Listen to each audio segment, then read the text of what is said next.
दो का पहले प्रश्न का दूसरा प्रश्न। प्रश्न क्या है?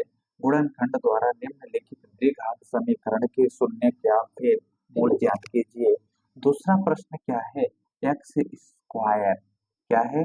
2x² प्लस एक्स माइनस 6 बराबर 0। जब हम हल करते हैं तो यहाँ पे देखिएगा, हमने पहले ही बताया है आपको कि हल करते टाइम जो प्रश्न होता है एक बार उसे लिख देंगे। तो हम लिखते हैं 2x² प्लस एक्स माइनस 6 बराबर 0। अब हम बात करते हैं गुणनखंड विधि से हल करते हैं, तो यहाँ पे 2x² है तो हम इसे लिखेंगे, प्लस है तो हम प्लस लगाएंगे। अब देखिएगा इसमें हम करते क्या हैं कि ऐसी दो संख्या का चयन करनी होती है कि जोड़ने घटाने पे एक्स आना चाहिए। एक्स को हम मान लेते हैं एक, यहाँ पे कोई भी संख्या नहीं लिखी है तो हम इसको मान लेते हैं क्या है कि यहाँ पे एक होगा। तो हम यहाँ पे लिखते हैं 4 - 3 और यहाँ पे लिख देते हैं एक्स, क्योंकि 4 में से 3 निकालेंगे कितना बचेगा? एक। एक का गुणा एक्स में होगा तो एक एक्स हो जाएगा। यहाँ पे माइनस है तो हमने माइनस लगा के 6 लिखा, 6 के बाद बराबर है, बराबर के बाद जीरो है तो हमने जीरो लिख दिया। अब देखते हैं कोष्टक का मतलब होता है मल्टीप्लाई, गुणा कर देते हैं 5। यहाँ पे 2x² है तो हम यहाँ पे लिखेंगे 2x² प्लस है तो प्लस लगाया, और यहाँ पे 4 का गुणा एक्स में किया तो यहाँ पे हो गया 4x, माइनस का गुणा प्लस का गुणा माइनस में हुआ तो माइनस हो गया, 3 का गुणा एक्स में किया तो 3x हो गया। यहाँ पे माइनस है तो माइनस लगाया, 6 था 6 लगा के बराबर है, बराबर लगाने के बाद जीरो लगा दिया। अब देखिएगा इसको एक पार्ट में बांट देते हैं, इसे दूसरे पार्ट में बांट देते हैं, दोनों को क्या कर देते हैं? डिवाइड कर देते हैं, यानी एक एक पार्ट में बांट देते हैं। तो यहाँ पे देखिएगा करना कुछ नहीं है, एकदम सिंपल सा है। यहाँ पे हम ऐसी संख्या का चयन करते हैं, यहाँ पे 2x है तो हम यहाँ पे लिखते हैं 2x, ब्रैकेट में x लिखते हैं, 2x का गुणा x में होगा तो 2x² हो जाएगा। यहाँ पे प्लस है तो हमने प्लस लगाया।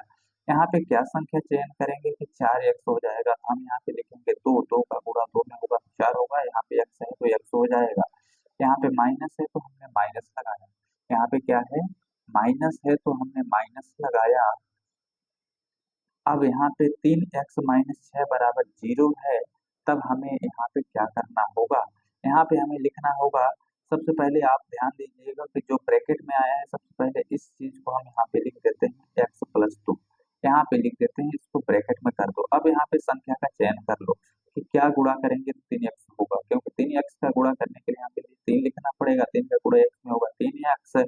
यहाँ पे माइनस का गुणा प्लस में होगा तो माइनस हो जाएगा, 3 का गुणा 2 में होगा तो 6 हो जाएगा, बराबर क्या है? 0 है तो हमने 0 लिख दिया। अब देखिए ये भी चीज कॉमन है, ये भी चीज कॉमन है, तो हम इसको लिखते हैं x+2 और ब्रैकेट में। अब बाकी अपने पास जो बच गया है, ये क्या बचा है? 2x - 3।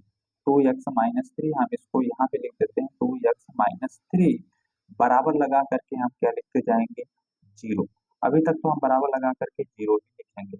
अब यहाँ पे दोनों दोनों में क्या है?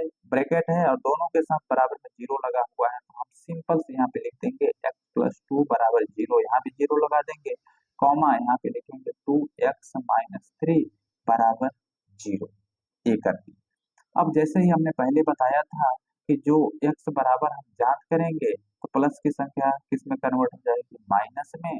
इधर हम देखिए x बराबर जांच करते हैं तो जो 2 है कहाँ पहुंचेगा? नीचे पहुंचेगा, और जो 3 है ऊपर पहुंचेगा। कहाँ पहुंचेगा? ऊपर पहुंचेगा। तो ये माइनस का है तो प्लस में हो गया, क्योंकि प्लस कभी लिखा नहीं जाता है, क्योंकि प्लस को हम दर्शाते नहीं है।